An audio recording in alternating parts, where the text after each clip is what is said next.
farewell to Diane and Gary from the video anyway. Ladies and gentlemen, it's my great pleasure and privilege to be here every week with Diane and Gary and each and every one of you. We love being with you. We love what this weekly training for Mannatech Australasia brings to all of us, the connection, the community, and the just world-class education. And today, I'm very excited and proud that we're able to host Dr. Boyd as our guest. I'll just give you, for those of us who've been around a long time, we know Dr. Boyd, and there's so many new people. I know all of you, there's many on this Zoom this morning and listening later, that this will be your first opportunity to have met him. And what a privilege. Dr. Boyd earned his Bachelor of Science with honors in chemistry and his PhD in thermodynamics from the University of Glasgow in the United Kingdom. This was followed by a postdoctoral research fellowship in applied thermodynamics at the State University of New York. He then spent 4 years in industrial research in Canada before returning to university to study medicine at the University of Toronto. After receiving his MD, Dr. Boyd practiced family medicine in Ontario before serving as medical director in Ortho Pharmaceuticals. He returned to the US in 1980 and spent 12 years practicing family medicine, becoming head of the Hospital Department of Family Medicine, before resuming his career in pharmaceutical and nutritional clinical research and education. He served as a medical director of Mannatech from 1997 to 2011. Throughout his career, Dr. Boyd spent 15 years practicing medicine with a focus on wellness and health maintenance, and over 20 years in pharmaceutical and nutritional clinical education and research with 3 companies. In Canada and the US, Dr. Boyd is currently a member of the American Academy of Family Physicians, the American Medical Association, and is a fellow of the Royal Society of Medicine in the United Kingdom. So Dr. Boyd, I know that's only an abbreviated bio, but we're very privileged to have you here today. It makes me sound very old. It does, doesn't it? But we can attest, I agree with Gary, you don't look a day older than the last time I see you, which was a long time ago. Yes. So it's important to go back to the beginning. And I know, on reflecting your content for this call, we had a brief chat, and you had some foundations in your training and your education in science and medicine that now are coming full circle with you right now. And you wanted to start there with that beginning. Yeah, I think, it's very interesting how we get to where we are now. When you look back and we've taken forks in the road that you look back, you wonder why you did them. But my early career, as you mentioned, was in chemistry, which is really structures. It's what we're all composed of. We're all just a bunch of chemicals. And once you get into some of the, like the organic chemistry, you start to see the relationships between correct structures and correct functions. And that came to me very early. In fact, I would like to have done medicine right from the get-go, but in the UK at the time, and may still be the same, you had to decide in high school that you wanted to do medicine because the basic sciences were incorporated directly into the medical course and were not separate as they are in the US and Canada. So I kind of missed the boat, but I always had that interest in the medical sciences, shall we say. And then specifically when you get into thermodynamics, which was my PhD focus, my PhD title was The Thermodynamics of Ion Associations in Aqueous Solutions. And that sounds, very ominously complex. But basically what it is water-soluble molecules and how the energies of their structures. So again, you had this continuation of an interest in structures, functions, and the energy of that. And basically that really carried on into my brief industrial career, because I was dealing with polymer molecules, and again, polymer molecules function well if their structures are well. So this is a continuing thread. And when I understood the difference between the medical courses in the US and Canada versus the UK, I got credit for all my basic sciences, and I could go straight into medicine, which meant it was a 4-year course in Canada, whereas in the UK it would have been a 6 or 7-year course. So that made the difference. And again, as you pointed out, my focus within medicine was more in wellness rather than in disease. And then, so that's why I went into family medicine and really tried to have a focus within the practice of making people healthier rather than treating disease. And the problem in medical practice, and still today the same problem exists, people are not rewarded for that. You're rewarded for fixing things. That's a quick fix, and you can shovel patients through your office, you know, treating the disease they come in with. And nobody really wants to pay for changing lifestyles and getting them to lose weight. In particular, insurance companies don't like to pay for that either. They say, well, we don't cover wellness, we don't cover health, which is a big problem. It is changing, and they're starting to realize, and governments are starting to realize now, that if you put the effort on the front end, you can get the benefit on the back end with less critical care and less expensive intervention with medicine. So before I got too old in '92, I quit practice and went back into research with the precursor, basically, of Mannatech, and that was the company called Carrington, which was looking at aloe vera polysaccharides, not only as sort of a topical moisturizers, which was the basis of their business, but they realized that these complex carbohydrates that came out of the central pulp of aloe actually had biological activity. And they had started a research program to look at that in a clinical sense. And that was the research group that was headed up by Bill McAnally, who became Mannatech's first science officer. And they were looking at diseases, which was intellectually challenging, but was enormously expensive. And at the end of the day, if you found out that a natural product could in fact do something about a disease, they wouldn't let you say that, and they still don't. So there was a real challenge in the early stages of natural product research to understand that you could be excited in a scientific sense, and yet it would never translate into any sort of financial rewards because you could not use that information. And this was one of the early challenges with Mannatech, because people could see the benefits that people got when they took these products. And of course, the Bill McAnally's science group morphed into Mannatech when Mannatech came into being in '94, and I joined them in '97 again to continue the clinical research. And so we slowly sort of switched the focus from looking at how these products helped in diseases to rather looking at health and wellness, which is where the big benefit of these products exist. So there was always a continuum from my early days to my Mannatech days of trying to sort of see what is well, how does one define health and wellness? How do you influence? How do you improve it? And this was the real intellectual challenge when you got to Mannatech. How do you design clinical trials that help to support the products? And we can talk later about why I think Mannatech is the company that it is. It's very much a science-based company. It's not a Me Too company. And this is one of the benefits that we have if we can get the associates to really understand that that's a difference between a natural product that Mannatech has, which is a complex mixture of ingredients, therefore proprietary, versus the stuff that comes out of China, which is all Me Too and basically has quality issues as well. So that's kind of a summary of a large part of my life. And Dr. Boyd, that's really important that you say that, because when you're, we're educated in Western society to think from a disease mentality and looking for something to fix a certain label. And really, when you get down to the real raw science of it, that's not accurate, is it? That really what we're doing is, yeah. And this is the big problem that most modern societies face right now, is that even when you look at the dictionary definition of health, it's the absence of disease. There is no test for health. We assume that you're healthy if we cannot find a disease or an abnormality. And that's the dictionary definition. It's the absence of obvious disease or abnormality.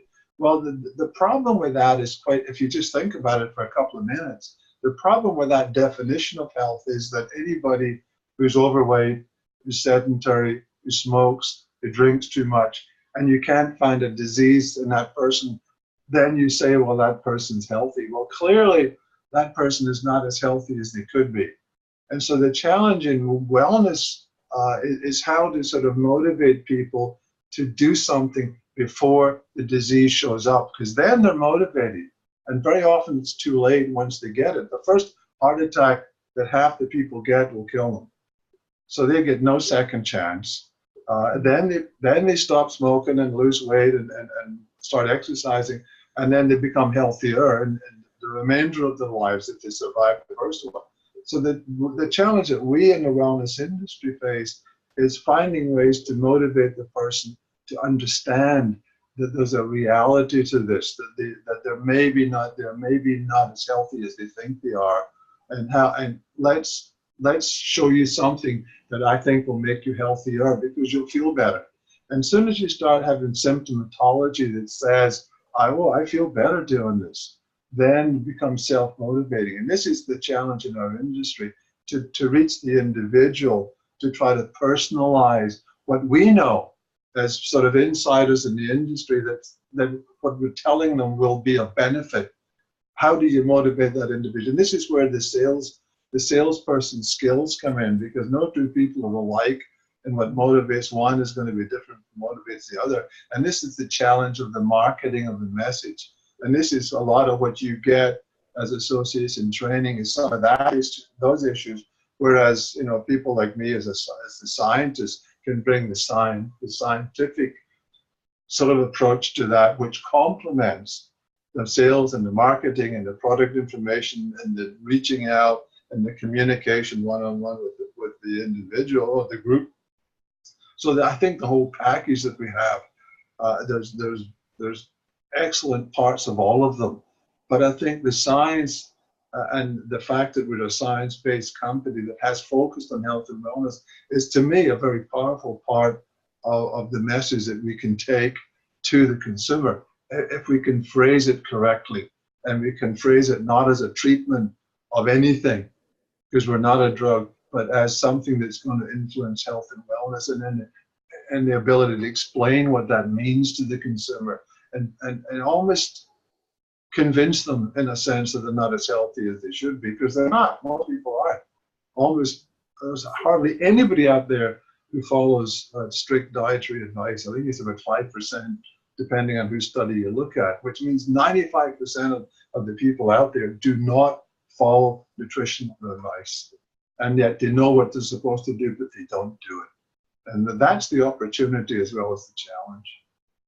And Dr. Boyd, as part of the foundation as well, our food isn't, even if we were able to follow strict healthy guidelines in our diets as a society, the food's just not there anymore to provide what's needed, even that's well known. And if you read the literature, if you read scientific literature, the nutritional content of foods has gone down dramatically in the last half century, because the focus has been on pounds per acre, if you like, the yield, rather than the nutritional content. And any studies which have been done looking at specific foods themselves have concluded quite clearly that the nutritional content is nothing like what it used to be. Oranges and all that dramatically reduced in terms of the vitamins that they contain, because they're force grown, they're stored, they're gassed to make them look good, and yet if you just, from your own experience, you know that the food is optimally tasty and optimally the minute it's picked. Well, we hardly ever get that kind of food in the marketplace now. It's grown remotely, it's transported, stored, it's in warehouses, it's even shipped overseas. Clearly, the nutritional content, because of the marketing and the focus on yield and the focus on weight and not on nutrition, clearly shows that it used to be 3 to 5 servings of fruits and vegetables a day. Now it's like 7 to 12, because of the lack of nutritional content of food. And so if nobody was paying attention at 5 to 8 servings a day, they're certainly not paying attention at 8 to 12, because it becomes more complex. It's like compliance in medicine. The minute you get somebody on 2 or 3 drugs, you can guarantee they're not compliant, because it's hard to keep up with taking one 3 times a day and one 4 times a day and one at bedtime and one in the morning. It just doesn't happen. It's just human nature. And again, this is the opportunity to let people realize that that person we're talking about is not a statistical person out there, but them. You just have to ask somebody, do you know, I do it all the time. Do you know how many fruits and vegetables you're supposed to take every day? Oh, yes, yes, yes, yes. Do you do that?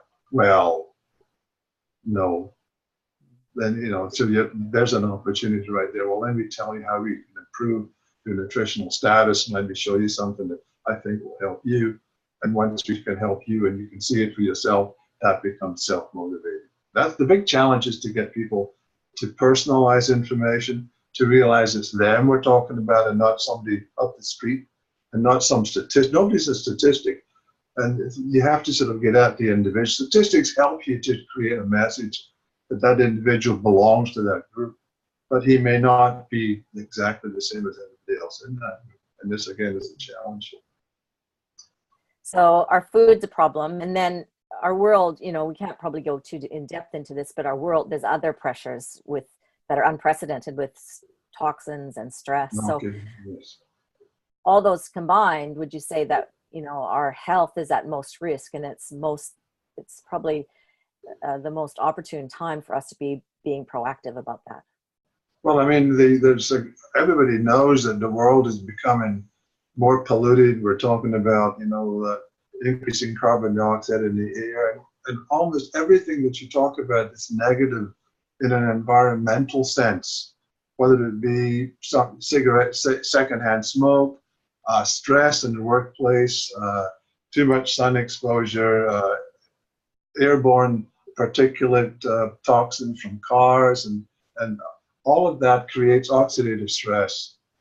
And oxidative stress is something that damages cells and molecules and within the body. And when you damage, and of course the lungs are particularly exposed to that, when you damage cells and molecules within the body, you damage the structures of which they are part, you damage the structures, you damage the function, and that then leads to that person being less healthy. And that's what's happening to entire communities now, entire nations. You can plot that if you look at communities which are, say, exposed to close to refineries or something, which puts out more toxins in a local area than it does nationally. And you can look at the stats that people in that neighborhood will have more cancers, more lung disease, more heart disease than a similar community which is maybe 1,000 miles away from that toxic source.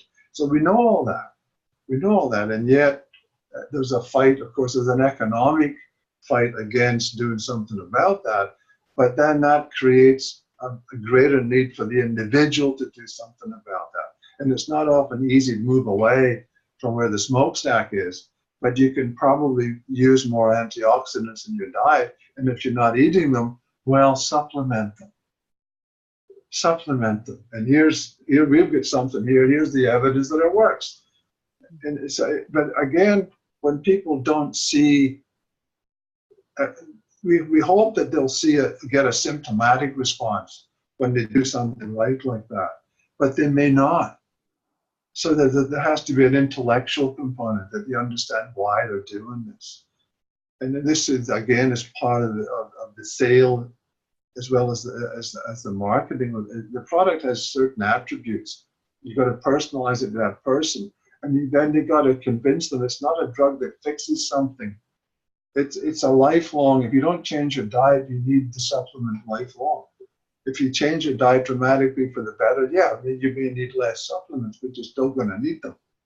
But we have to not let them think that it's, here, take this and you're cured. So take an antioxidant for a week and you've cured the smokestack effects. It's not like that. It's the rest of your life. You turn over the cells and molecules in your body at a finite rate. The red blood cells are a great example. Lasts 1%. You turn them over 1% per day. So in 100 days, it's 120, but roughly 100. So you're changing them at 1% per day, which means you've got to replace the nutrition that creates the 1% replacements. So in 100 days, you replaced all of them. And you're starting over again. Every single day, you're starting over again. And you have to that's a nutritional argument for why this is an ongoing process and not a drug mentality process. that take it for a week and you fix the problem. And this is unfortunately what a lot of people have. They think anything in a pill or a capsule is a pharmaceutical, and that they only have to take it for when they hurt. They only have to take it when they have symptoms, and that's the message we have to overcome. Yeah, it's so important that for those of you that are new listening to this, it's so important that Mannatech chose a direct distribution model to educate people about these products, because they are different. They shouldn't just sit on a shelf and compete with everything else. They're a standout choice. So Dr. Boyd, you alluded to it earlier. If someone's listening today and they're going to their naturopath or their doctor and they haven't heard, they're not hearing this message about the quality of supplements and that nutritional foundation to start repairing the cells. In particular, I know we'll go to glyconutrients. Where is that block? I know I don't want to get into conspiracy theories and all that, but I know there's a significant block against people taking control of their own health and wellness. Well, especially with the health professionals. The health professionals, in a sense, see you as a threat, because they have the concept that you're an alternative to them. So the message, we're never an alternative. If I get strep throat and I don't treat it, I'm going to get a 10% chance of getting rheumatic heart disease. I need my penicillin. I have to fix that. If I get appendicitis, I need a surgeon and I need antibiotics. So we're not competing with that at all. And so we have to come across to the health professions as complementary to what they're doing.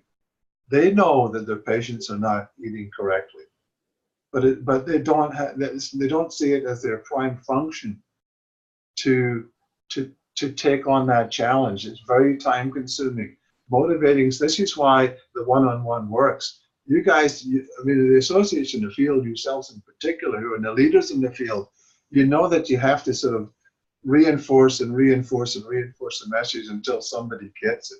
Somebody get it sooner, somebody get it later. Somebody get it when they see their friend getting better or a family member doing better. Then that sort of reinforces the message that they get. So the health professionals need to sort of see as there are two things we have to fight. One is that they think we're an alternative, that we're another drug that's going to compete with them and their message. And the other thing we have to fight also is the direct marketing approach, which you've alluded to earlier. But the only way you can get this message across to the individual, you can put all the ads in the newspapers that you like, and you can put it on the shelves in the store. The only person who's going to go and reach for that is the person who already knows they need it.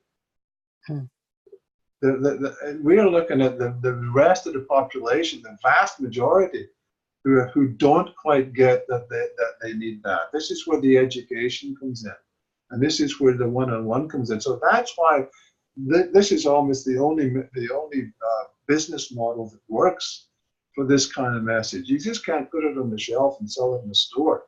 I think what you can, when Walmart can copy your product and you have laid the groundwork, then they will say, oh, that's working. So they'll create a facsimile. They can't do that with Mannatech products because they're proprietary.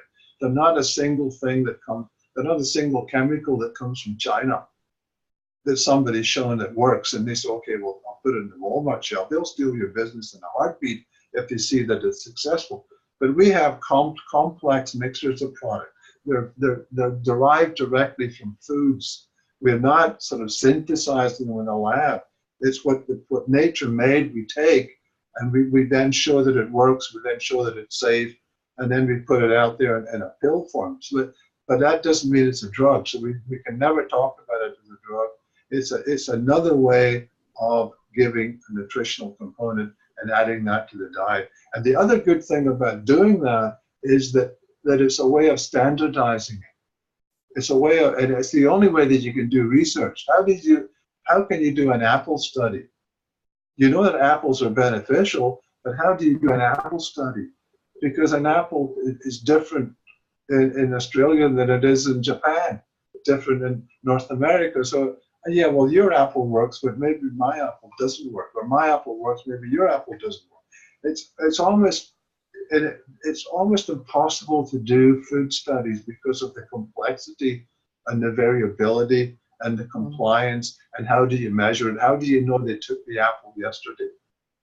You don't. So it's a very difficult thing to do. The only way you can really do it, and it's been done, is you lock people up and you control the diet from over 24-hour periods for a number of days or weeks, and you know exactly what they've been taking because you gave it to them, and they can't get out to go get something else, and they can't not take it because you know.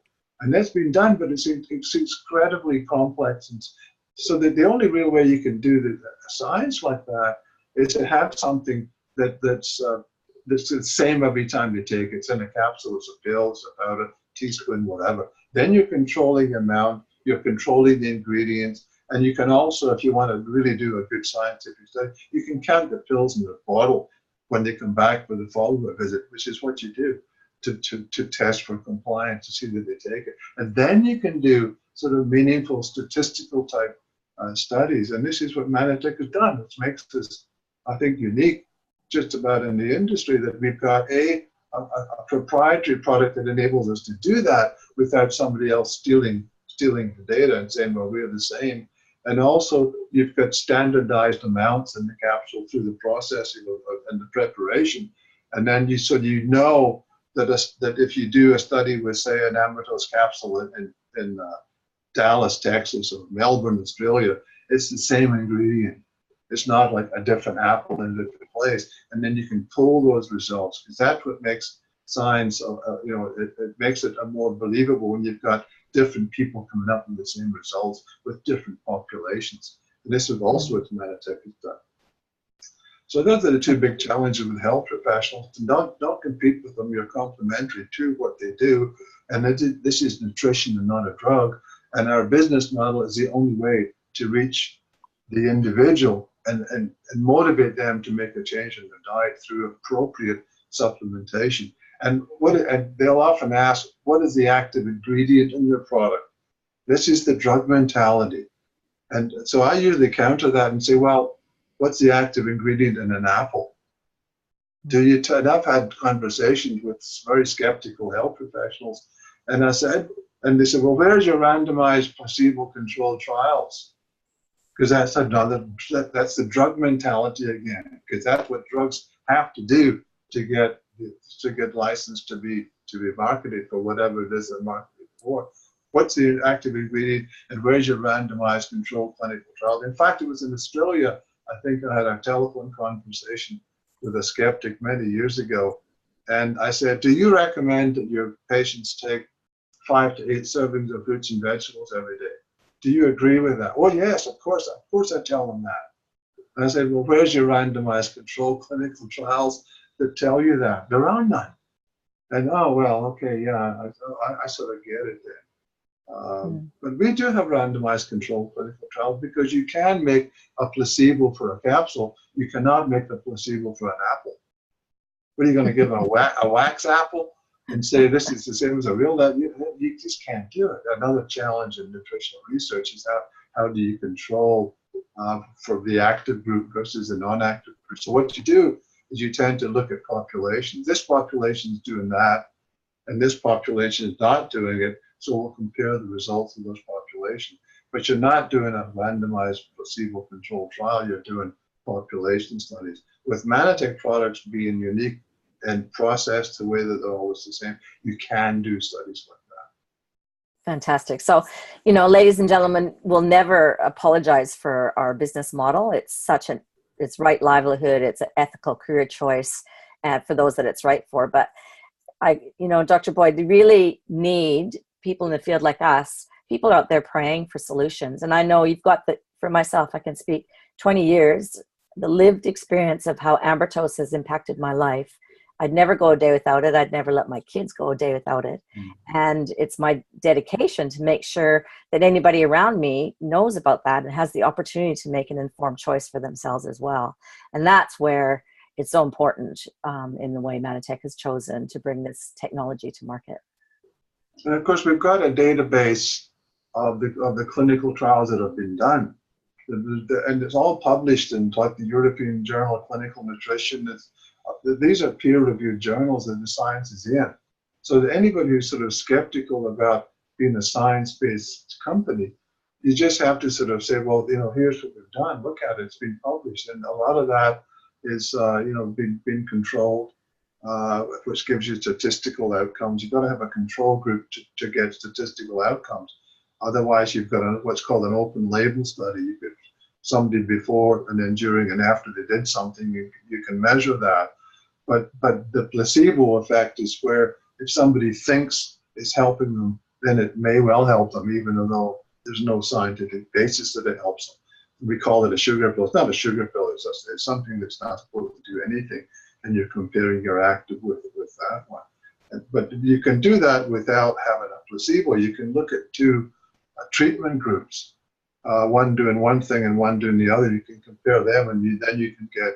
But you have to have some sort of comparison to do statistical analysis on the data. So that Mannatech has worked with Mannatech really doesn't do the science themselves. What we do is we have the products, we help to design the clinical trials themselves, but we go to researchers who are competent to do the clinical trial, and they do it.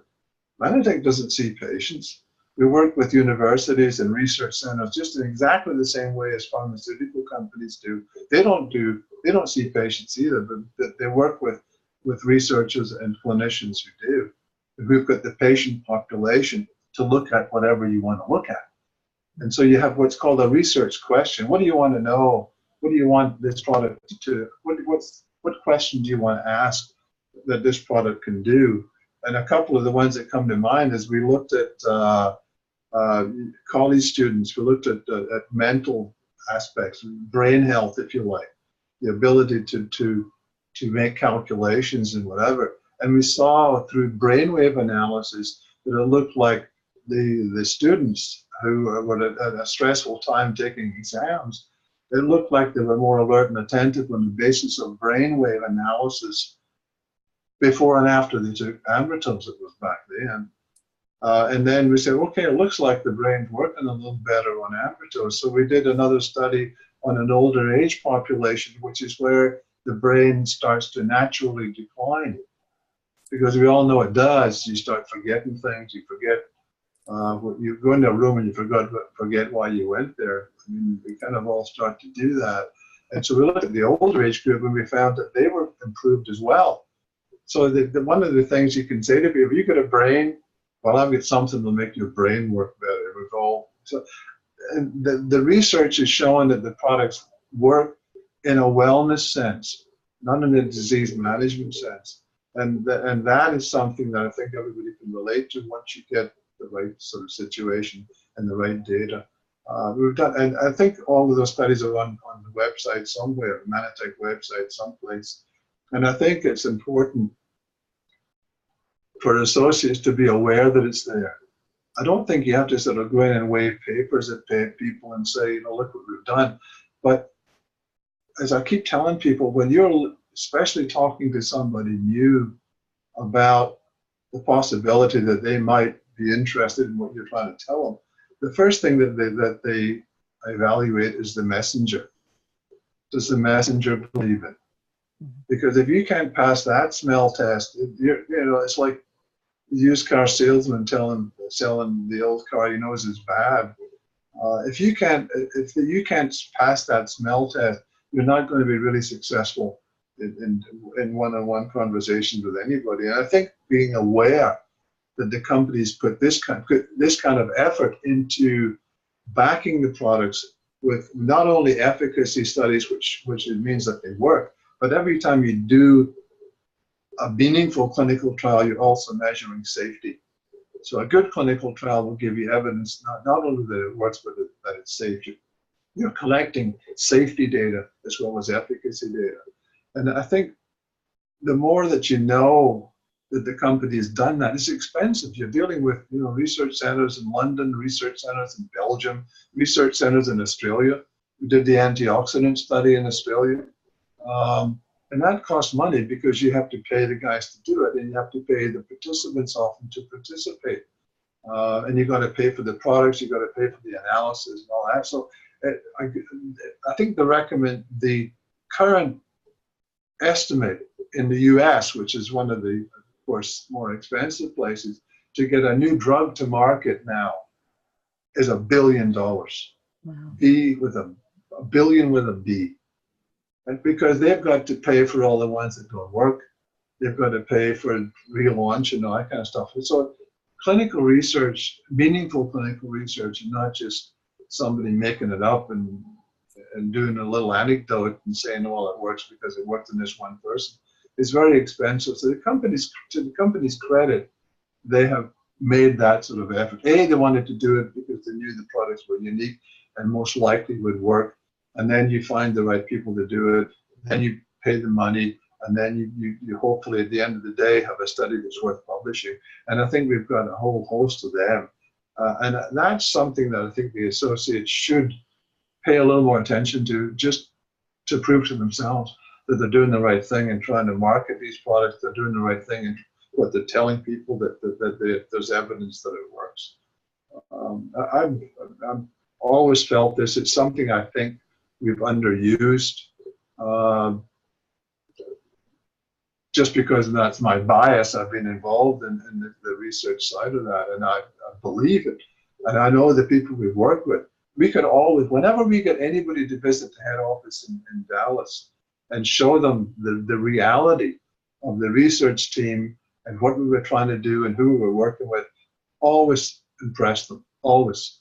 Especially health professionals themselves, which leads, of course, to, we had a science advisory board in the past with John Axford from London and Robert Murray from Toronto, and then kind of went away. Now it's been resurrected because the people who get to know us in a scientific sense are always impressed, always impressed.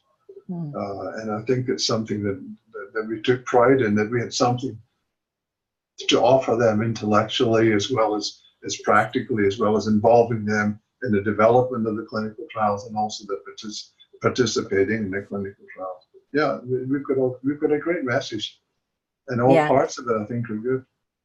So, you know, Mannatech, since its inception, because of its commitment to quality and knowing how unique what the discovery was that they had around the nutritional glycans in aloe, and then expanding that, they've always had A-class research, and through their whole career. And Dr. Boyd, it's probably, you know, we can't say there isn't any other country, but in the nutritional dietary supplement industry, there'd be less than a handful of people that even have one study that's on their particular unique product.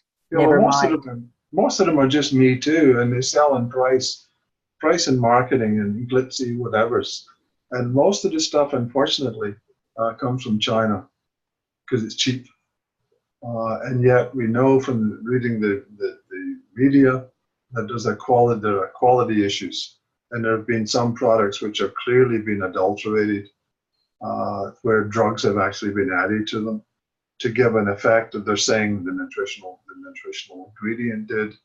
And that's not only flawed, but it's dangerous. It's very dangerous. So I think there's a great quality gap because most nutritional products don't, you're approved to market your products, but you're not approved in the sense that a drug is approved. That the FDA or the Australian equivalent or the European equivalent is actually looking in detail at your product and breaking it down, looking at all the safety issues. Nutritional products, it's very easy for a nutritional product to get onto the market. And so that's why there's so many of them. But if you look at the labels, you see most of them are single chemical entities, almost all of them coming from China. So the difference between A, B, and C and D is probably negligible. The different label, it's a private label, it'll be somebody's own brand label and somebody else, and then it'll have a national label, basically the same stuff. And I think the uniqueness comes from what Mannatech has done. They're clearly food-based, they're not synthetic.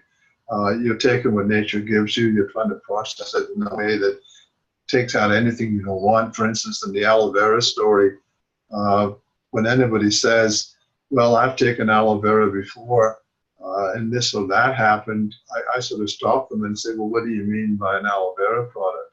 Because most of them are whole aloe. which means they take the leaf, grind it up, and put it in some sort of liquid and you drink it. Well, if you look at the cross section of an aloe leaf, there's the green on the outside is sort of protected from the atmosphere. Just inside that's an orange layer, and that's anthraquinones, and that's the laxatives. And then the middle part is a clear gel. And it was the middle part that basically we first looked at, because that's where the complex carbohydrates were. We didn't want the laxative bit. I mean, you can keep that lot. But that's, so when anybody says an aloe product, I make them define what they mean. We're a complex carb, the amylose was a complex carbohydrate compound, which originally was from the central pulp of aloe, because it had been known historically and anecdotally that it had health values, let's put it that way. They had been used for years for wound healing. You break the leaf and you rub it on the wounds, it heals faster. So that was the original look at what was in that central pulp that enabled wounds to heal faster and better. And this is what Bill McAnon's early research was with Carrington, that then came into developed a nutritional product from that Mannatech took up when they became into existence in '94.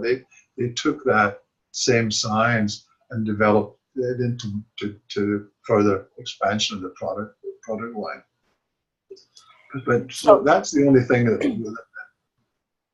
being an aloe product, we're not an aloe vera product at all. An aloe vera company. We're a company that recognized that the central pulp of aloe had complex carbohydrates which had health advantages, and you take that and then you develop your products with it.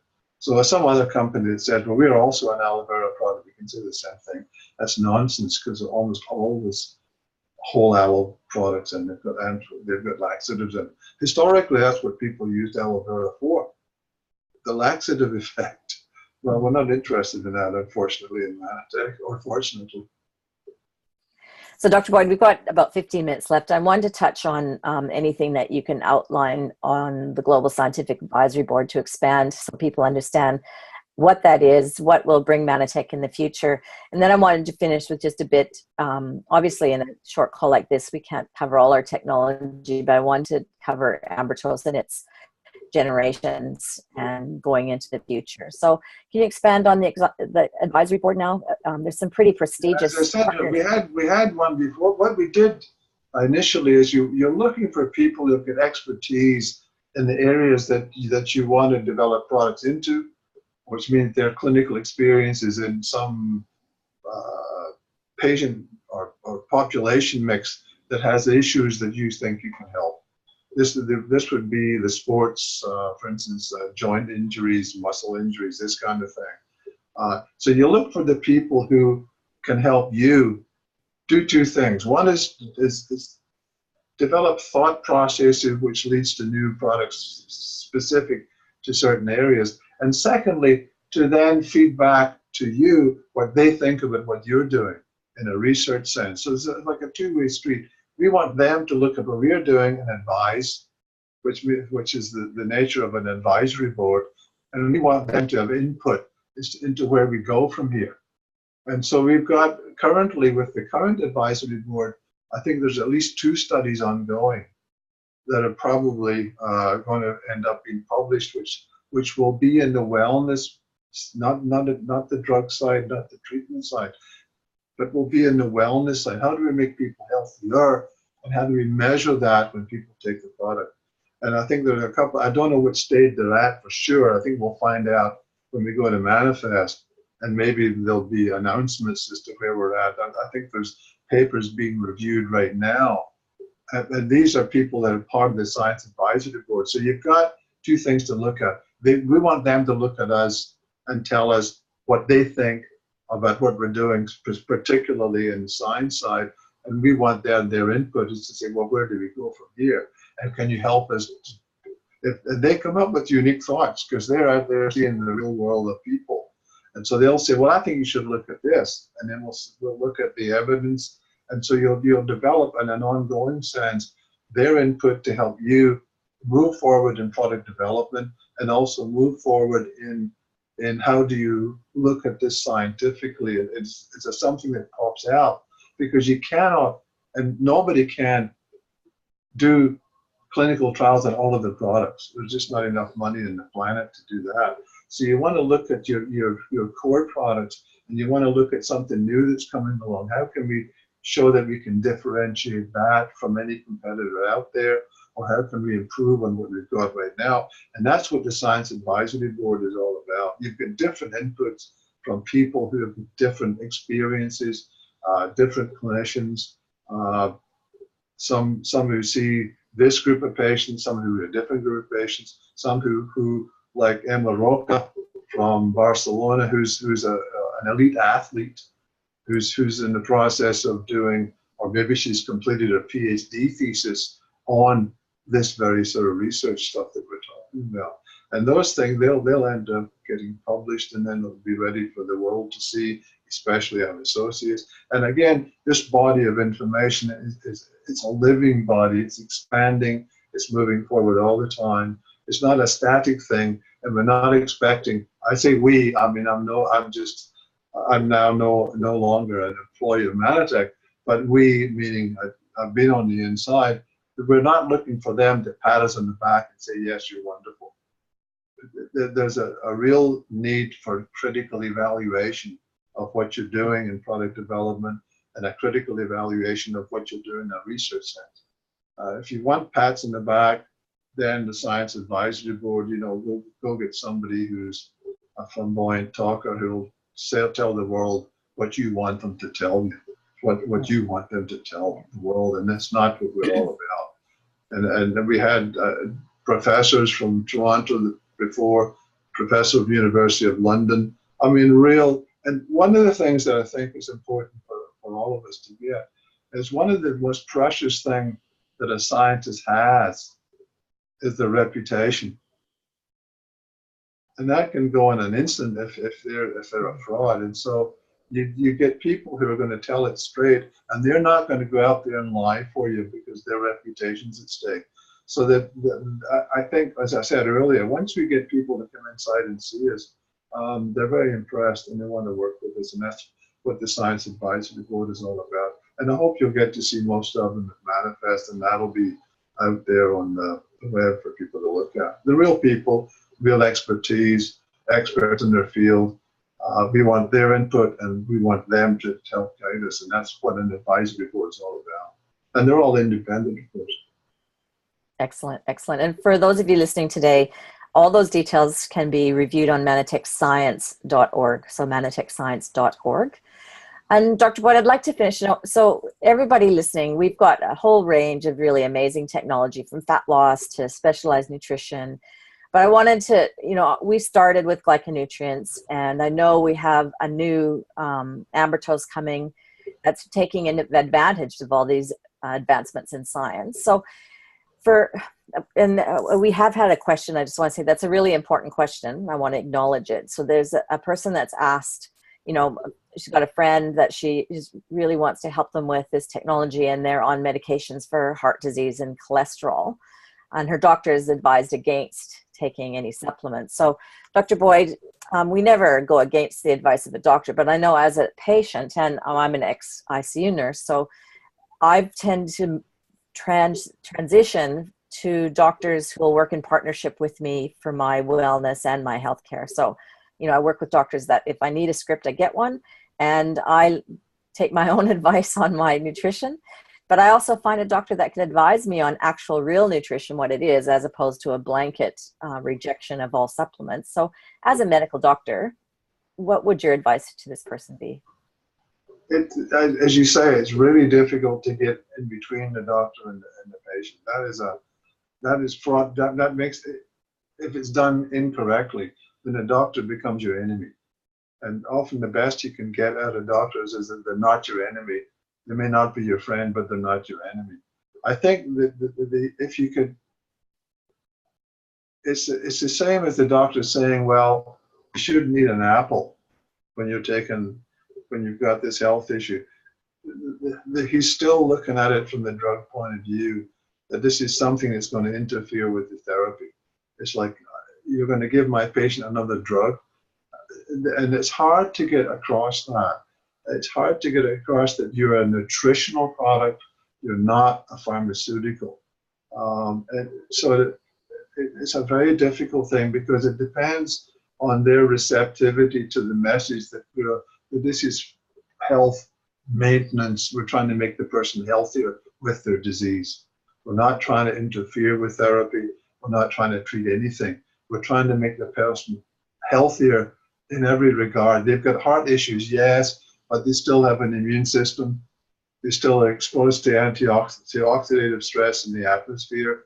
So we're trying to deal with the rest of the person, not their heart disease. But if you can make their immune system work better, if you can make them have less oxidative stress, that would translate into maybe dealing with the health challenges a little bit better. So it's how does one frame the wellness message that we're trying. It's not a drug. We're not treating. We're not interfering. We're not competing. We're trying to make the rest of the person healthier, and in a nutritional sense. And without ticking them off, the counter argument is you're going to tell them not to eat. The person's got heart disease and being treated, are you going to tell them not to eat? Because this is just another form of nutrition. And the person's probably not eating fruits and vegetables. They're not getting their antioxidants. They're not getting immune system support. That's what we're trying to help this person with without interfering with your treatment of heart disease. And I think you could probably get that message across to the patient, that this is what this is designed to do, and if they could sort of absorb and start to believe that way, they may have that conversation with the doctor. It may soften the resistance if the patient is sort of inclined to want to do it because of what information she's been told by us or by you. That's the way I'd approach it. You cannot say it's me or it's him or me, or you tick them off and you've lost it. You've completely lost it. So, I'm going to get them back. In completion of the answer to that question, you might advise your friend to go back to the doctor and ask the question in a different way, so that she's not going to take a bunch of supplements. She's going to improve her nutritional foundation. And that when you're adding food to, we can't say that the whole Mannatech range would never have a drug interaction. That would be an in-depth conversation. But our core 5 technology that would help your friend have the best possible health within her current situation typically don't interact with meds. They're food that lifts the nutritional foundation. So asking the question in a different way, doctor, I'm going to improve my nutritional foundation. Will you watch my blood work every 3 months instead, because I want to have a healthier diet, is a different question than having a doctor feel like he needs to understand every supplement in the industry. He or she would rather just say no. So and don't forget the studies that have done, as I mentioned earlier, not only show that the products work, but they're also documenting safety. And they would understand that. They would understand that meaningful clinical trials, that especially those that end up being published, are always looking at safety. You have to look at safety, or you won't be allowed to do the clinical trial. It will never pass the scientific oversight by an independent board who looks at all clinical trials, and their particular focus is well, how does this affect? How is this liable to be unsafe if the person takes it? Not the science, is it going to work and all the statistics, but from a safety point of view, you've got to pass an advisory board, an independent board that looks at your clinical trial and looks at it from a safety point of view. So that's something that you can certainly convince the person who's thinking about taking it. We have safety evidence. So if your doctor's concern is safety, which it likely is, we have evidence in the clinical trials that we've documented safety as best as you can. You're right in saying you can never say it will never interact. I mean, people have food allergies, we know that. And people have dropped dead eating peanuts. I mean, so you can never say never, but you can say on the basis of the evidence that we've accumulated in the clinical trials we've done over 20 years, there's no safety issues at all that we've ever come across. There's no food interactions with drugs that we've come across with our products. And that, you know, you can then say, well, here's my evidence of safety, here's my evidence that it might help you, and then you sort of do what you say. You try to approach it from a nutritional support point of view, not an interference with the therapy that the doctor's doing. And it's almost like a soft sell in a sense, because you're hoping to ease into the doctor saying, well, at least it shouldn't do you any harm, go ahead. We've done that a lot. We hear that a lot. The doctor sort of says, okay, well, it doesn't look like this will do you any harm, so go ahead. Yeah. Which is a great answer. It's a great answer, you know. Absolutely. And Dr. Boyd, we'll go a few minutes over, but I really would like to give Ambertose the highlight it deserves. So I know that's where... Excuse me. So my wife's still in hospital. Just let me, I'll tell him I'll call him back. For those listening today, Dr. Boyd's wife, Jeanette, had a bit of gallbladder problems last week, so... Yeah, she's still in hospital with pancreatitis caused by gallstones, and these things happen. So she was operated on Tuesday, and of course she's still in. And people knew I was on this call, but they knew I was supposed to stop at 5 o'clock, so the phone starts to ring. That's all right. We're very blessed that you have given some of Jeanette's time to us. Dr. Boyd, Ambertose, can you briefly talk about the importance of these nutritional glycans? And I know that the new Ambertose is under wraps and it's pretty top secret, but there are a few secrets. I wouldn't even know about it. I mean, I'm on the science advisory board now. I'm not inside the building.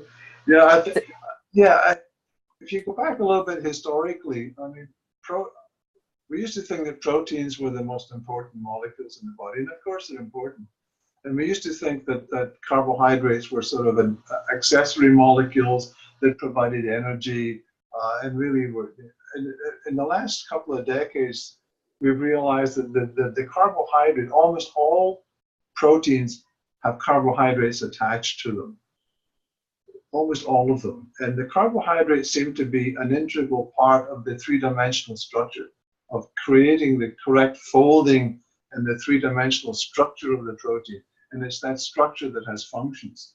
And so whenever you have a deficit, the changeable part of the glycoprotein is the glyco part. The protein tends to be a fixed backbone.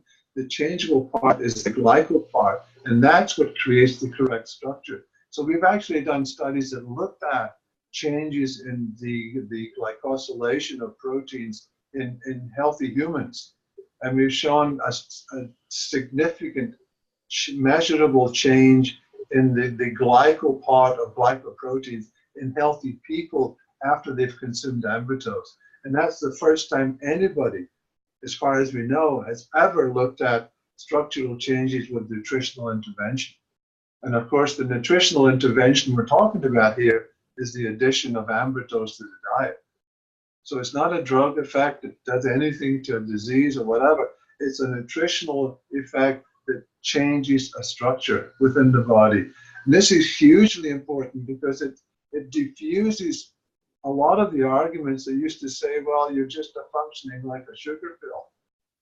No, we're functioning as something that is documented to change structures within the body, change the sugar component of proteins. Now, we haven't worked out the whole, what does this mean? I mean, this opens up a whole door because we've seen sometimes in disease entities that the disease entity is actually caused by sugar changes in proteins. And if you can correct the sugar change, you can help to alleviate, if not eliminate, the disease. And now we're not saying we're doing that, but we're opening the door to the possibility that if you can, in fact, manage the glyco part of glycoprotein structures, then you may be opening the door and you may be getting an answer as to why it works and why we see what we see. Even though we're looking at wellness parameters, this opens the door maybe 10 years down the road. You may in fact be looking at something that could have the potential to do just that. But at least for now, we know beyond a shadow of a doubt that the consumption of Ambertose can in fact change the glycosylation structure, the glycosylation of proteins in the human body. And these are healthy people. And Fantastic. So you're restoring a sort of a normality to the diet, whereas the diet's deficient to start with. mm. So, you know, Amber Toast started out with this, we were talking about aloe, but now the various glycans are in that product are sourced from all kinds of plant sources. And what Dr. Boyd's just saying is that they now have scientific proof that when we supplement with that nutrient, our cells are more complete at that basic level. And we need complete and healthy structure and function of cells for us to be a healthy human. So Amber Toast is all about being the healthiest possible you. And I know in our house, that's the one we'd never go without, although I have a list of probably 10. But and that study is published in the European Journal of Clinical Nutrition, the study I'm telling you about. The one on glycans. I think that was Yes. on Mannatech Science. Yes. So how important is the whole list of Mannatech? Mannatech Science? Yes, yes, there are lots of sites for Mannatech. How important is Amber Toast as a daily nutritional supplement, Dr. Boyd? Oh, I think it's the mainstay of most people. It's certainly the mainstay of ours. It's one of the first ones that came along, of course, and it's one of the first ones we did studies on and looked at scientifically. And yet, early on, before we had the actual, the clinical trials, if you like, we had the anecdote. We had the people were telling us what happened to them when they took the products. And so, the first one that comes along, your oldest child is a special child. And I think Amber Toast is a special product in the sense that it's been around the longest. It's been researched probably the most. It's certainly the one that I've had the most experience with. It's the one we know alters the glycosylation of glycoproteins. It makes brains work better, not only in young people, but in old people. It helps in a whole bunch of stuff. So that the evidence is probably, the accumulation of evidence is greater with Amber Toast. And these carbohydrates, we know there's a whole list of essential carbohydrates, which means that the body can't make them, has to consume them. We used to think that everything could be made from glucose. And so all you had to do was eat table sugar. Well, I don't think that's a very good idea, because that's why we eat fruits and vegetables, because they contain those carbohydrates. And if you're not going to eat your fruits and vegetables, what are you going to do? Either you're going to become deficient, or you're going to replace them with a known supplement that's proven to be efficacious and safety. The Council for Nutritional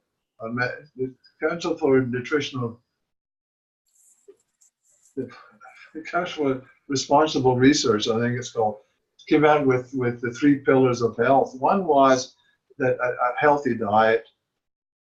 But the reality is that almost nobody follows that advice. So appropriate nutritional supplementation.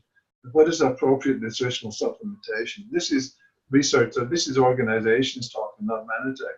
Appropriate nutritional supplementation, to me, is something that's got evidence that it works and evidence that it's safe, and that you can rely on the quality that's going to be the same every time. It's not adulterated and doesn't come from China. And the third pillar of health was regular exercise. And I think Mannatech's been involved in all 3. We're involved in the educational side of trying to get across to people the reality of the dietary intake. And in every case, it's deficient. And here's the solution for appropriate nutritional supplementation. And here's the evidence for that. And of course, we've been involved, and you'll see some of the studies coming out with the importance of exercise. So we used to have more involvement with that, but I think people get exercise. Our job is education on dietary reality and education on appropriate supplementation.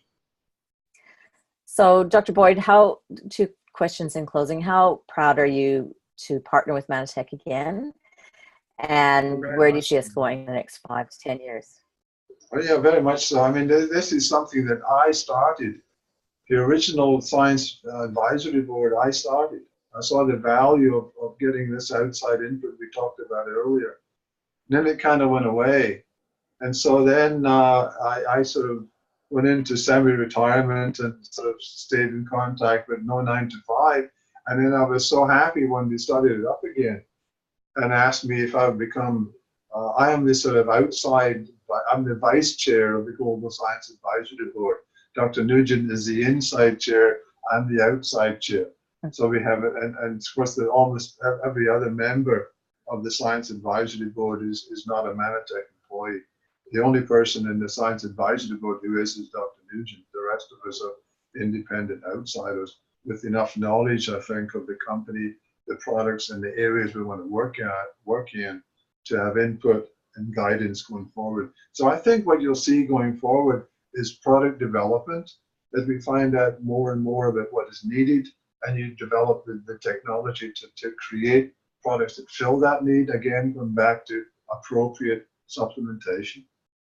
Find out what's missing, find out how you can restore balance, and then how to make products that do that, that are unique, and then how to develop the science that supports the products, old and new, to show that they're efficacious and that they're safe. And so I think you'll see just an expansion of the scientific database, as well as an expansion of product line. You may see, I mean, I'm not a marketing guy, so you maybe see products come and go. There's an economic issue with products, you know, if they take off or they don't take off. So you'll see product changes and product mix changes, new categories created, and an expansion of the science that supports, I think, the core products for sure, as well as the new ones that come along, should that be appropriate. Because as I said earlier, it's not cheap to do that, and there's only so many resources you can bring to bear. So you have to be selective, which again is where the Science Advisory Board comes in, to help you to select what do you want to look at, what are your scientific questions, and how are you going to design clinical trials to answer those questions.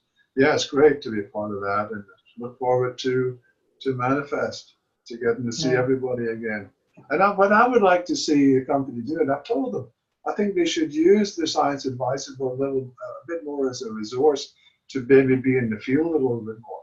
And this is one way to do it, just to get their input, and get that what they can bring to the table out to the field. I think we should do more of that, but then that's up to the company to do that. But I'd certainly be happy to do that. And I'm sure now you've got a small army here who'll back you up on that now. Well, so Dr. Boyd, God bless you. Thank you so much. Give our love, all of us from Australasia, to Jeanette. I hope you're sneaking in. I'll see you in about 15 minutes. Amber toast and Manipole smoothies is the prescription.